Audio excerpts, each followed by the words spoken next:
The Azov crisis, if you want to call it a de facto war, it's the first time that Russia has openly used its military force against Ukraine on Sunday of last week, has been dissected by many experts and government officials and scholars, and was the subject of a very well-attended panel today at the Atlantic Council in Washington. The extent to which Russia sees this as something which is very important could be seen in Russian hackers taking down the Atlantic Council website yesterday in a very bad attempt at trying to not let people know that this event was going ahead. It didn't obviously work. What are the reasons? I don't think this is just a product of domestic declining popularity of Vladimir Putin. I think there are more fundamental issues at stake. The first one is Russia's being very unhappy at the collapse of its soft power influence in Ukraine. The icing on the cake of the collapse of this soft power is the granting of autocephaly, independence, to Ukrainian Orthodox by the head of the Orthodox Church in the world, the Constantinople Patriarch. This will go ahead in December. A unification congress will be held in Kiev, and then a tomos will be released by the Constantinople Patriarch. For Russia, this is nothing less than an earthquake in its loss of influence in Ukraine. Losing the Ukrainian Orthodox is also important from the viewpoint of the Russian state. Russian political leaders can no longer claim that Kyivan Rus, the medieval empire, medieval state, is a so-called birthplace of the Russian people, and also the first place that the Russian Orthodox Church existed. That is no longer possible once Ukraine has an independent Orthodox Church. So much is at stake here, as well as Russia losing soft power influence in many other areas. Linked to this is, of course, Russia's disdain, and there's no other way of putting it, of the current president of Ukraine, Petro Poroshenko. Russia would prefer anybody really else to Poroshenko winning in the March 2019 elections. Poroshenko doesn't really have anywhere else to go except to continue on the path that Ukraine has had the last 5 years, which is European integration, de-communization, de-sovietization, and of course Ukraine achieving an independent Orthodox Church. All of these factors irritates political leaders in Moscow. Moscow does believe that it can somehow do deals with other leaders if they come to power in Ukraine. I'm not sure that they are still fantasizing about the idea of pro-Russian candidates winning in Ukraine, because that's pretty much impossible due to the lack of pro-Russian voters. Many of them are in Russian-occupied Donbas and Crimea, but also because the Party of Regions is no longer around, and the opposition bloc is bitterly divided between its different groups. So there are going to be at least 3, if not more, candidates from the opposition bloc. Therefore, they're not going to get anywhere. So Russia's looking at the only person that it thinks it can maybe do a deal with on the Donbas, and that's maybe Yulia Tymoshenko. Certainly that perception of her being willing to sort of do deals with Putin has been around since the 2009 gas contract, and also it's something that one sees in Ukrainian opinion polls. So that is also something that Tymoshenko has not been able to shrug off, as it were. And certainly various commentators in Moscow, including the editor of the still relatively independent Echo Moskva radio station, believes that therefore Putin would prefer to have a Tymoshenko as president rather than the Poroshenko. But I think they are exaggerating here as well. The reality is that anybody elected in Ukraine is not going to be an autocrat. They are constrained by civil society, nationalist groups, veterans from the Ukrainian army in the Donbas. They're about 15-20% of voters now. And also by parliament and the government. So anybody who tried to sort of capitulate to Russian interests as the president of Ukraine would not be successful. So I think Moscow is deluding itself on this question. But of course, Moscow is desperate because it understands it's losing Ukraine, and it understands that the 2019 elections are probably the last one it maybe has influence in. Because by 2024, there will be no or very little Russian influence left in Ukraine. In particular, there is a massive re-identification of Ukrainians to declare themselves as ethnic Ukrainians. If in the 1989 Soviet census, the number of ethnic Russians in Ukraine was 22%, this has now declined to only 6%. Amongst young people, 96% of them declare themselves to be ethnic Ukrainian. People are undertaking a lot of this re-identification as a protest against Russian actions. Now, of course, Russia wants to try to destabilize Ukraine in the lead-up to the March 2019 elections. It wants to try and provoke Poroshenko to overreact and therefore maybe damage his ratings. At today's Atlantic Council seminar, for example, what was stated was that what Russia tried to do on Sunday was to get the Ukrainians to shoot back at them, to sort of escalate the conflict. When the Ukrainians didn't shoot back, that's when they rammed the boats. If they had shot back, this would have been something the Russians would have used against Poroshenko. Now, they're also playing on this anti-war populism. They want to try and encourage that. They want to try and encourage political leaders to claim that if you elect me, I'll bring peace to the country, I'll bring economic recovery, and of course blockading southeastern Ukraine, the two ports of Berdyansk and Mariupol, is a way of damaging the economy, ironically, of an area of the country which is Russian-speaking, so that these voters then turn away from, say, Poroshenko towards these anti-war populists like Yuri Boyko.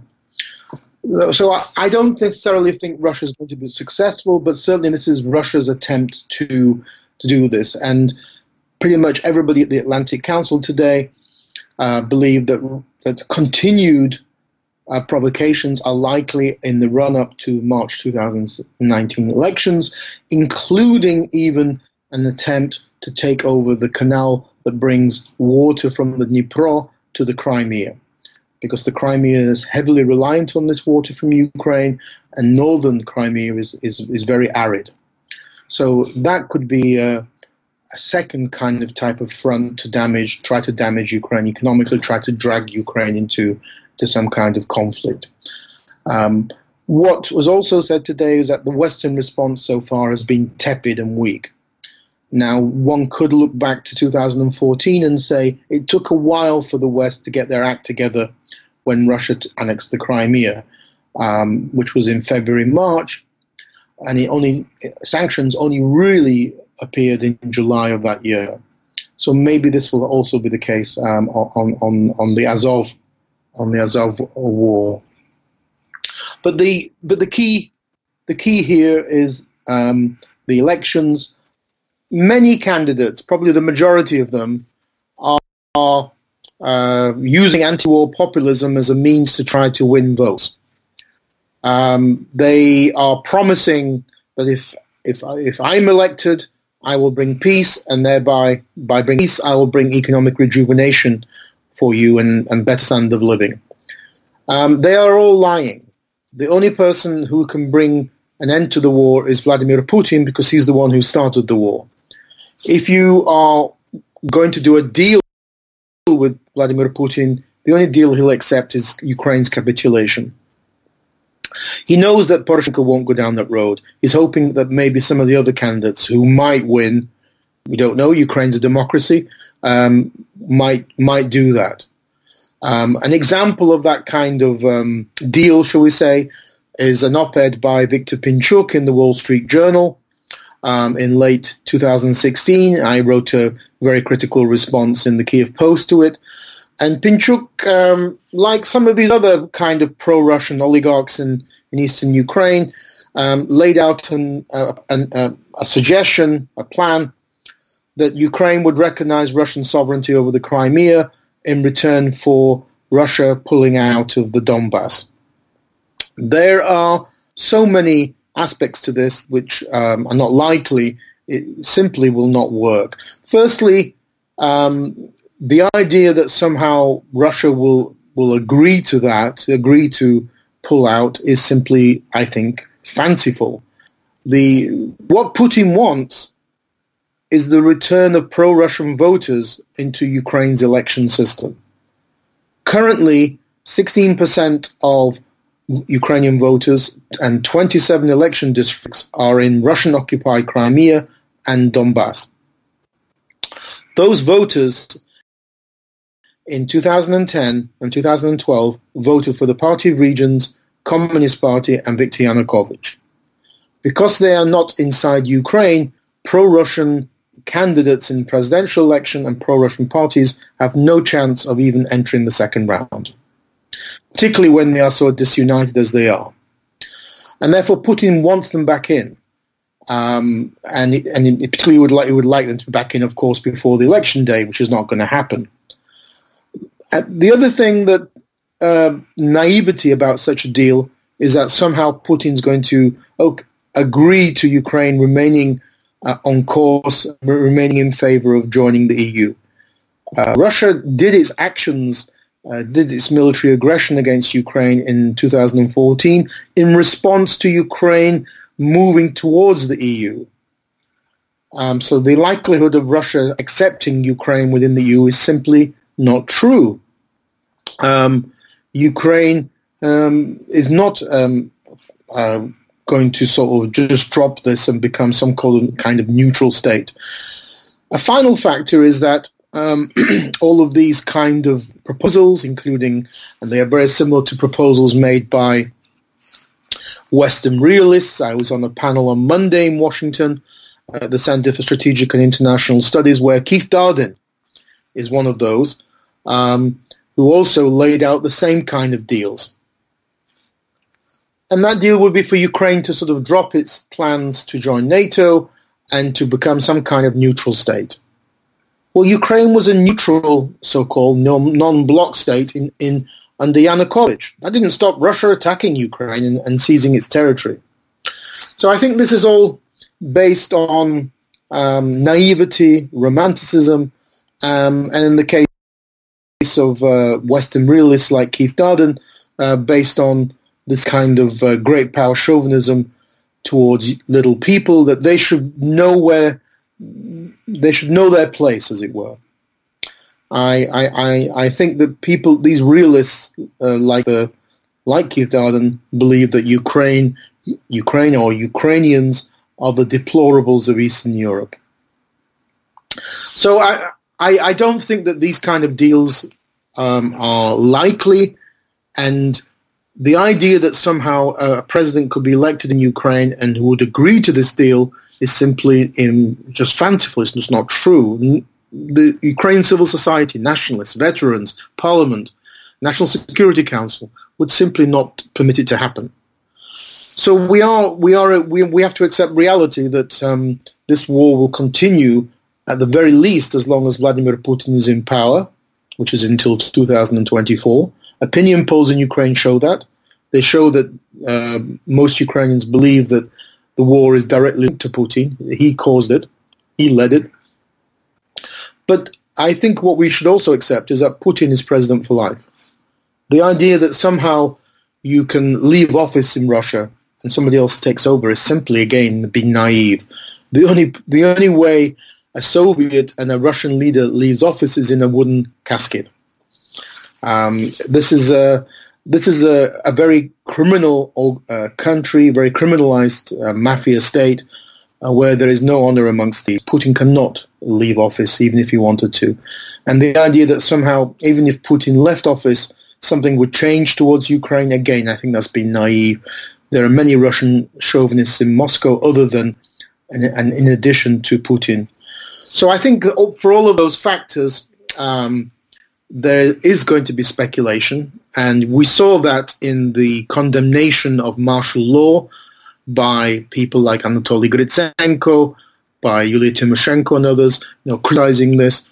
And also this criticism of martial law by Western realists, such as in Toronto at my talk, Lucan Way, Marta Dechok was a critique of martial law, and also in Washington by the Keith Dardens and others of this world, claiming that Poroshenko is trying to use martial law to subdue the East Ukrainian vote and thereby win the election. But they forget that Poroshenko initially laid out a plan for martial law throughout the country. So if his plan is to subdue votes, is he trying to subdue votes everywhere, including in his main voter base of West and Central Ukraine? Obviously, that's ludicrous. Ukraine, if you're a commander-in-chief of Ukraine, and Poroshenko is, and anybody who's elected next year as Ukraine's president is also commander-in-chief, then you have to be concerned that this provocation in Azov Sea could have been the start of something bigger, maybe a land invasion of Ukraine. And you would be not fulfilling your responsibility as Ukraine's commander-in-chief if you did not take that into account and not take that seriously. So I think that what is possible going to happen is potentially further provocations, further attempts of discrediting Poroshenko, further attempts at maybe making Ukraine unstable.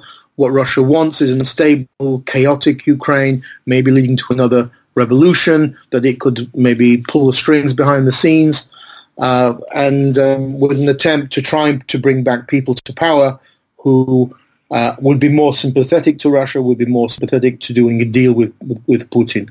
I personally don't think this is going to work for Putin, but that does not mean to say he's not going to try and do this. He's not going to sit back and just accept that Ukraine is leaving his Russian sphere of influence.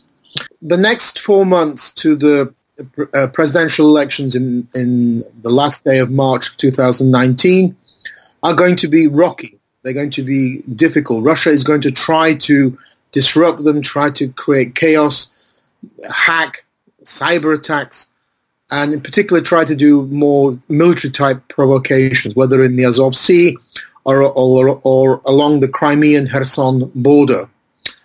And there will be more attempts to try to damage Poroshenko's reputation, damage his popularity, with the aim of maybe bringing somebody to power in Moscow's eyes who would be more amenable to cutting a deal.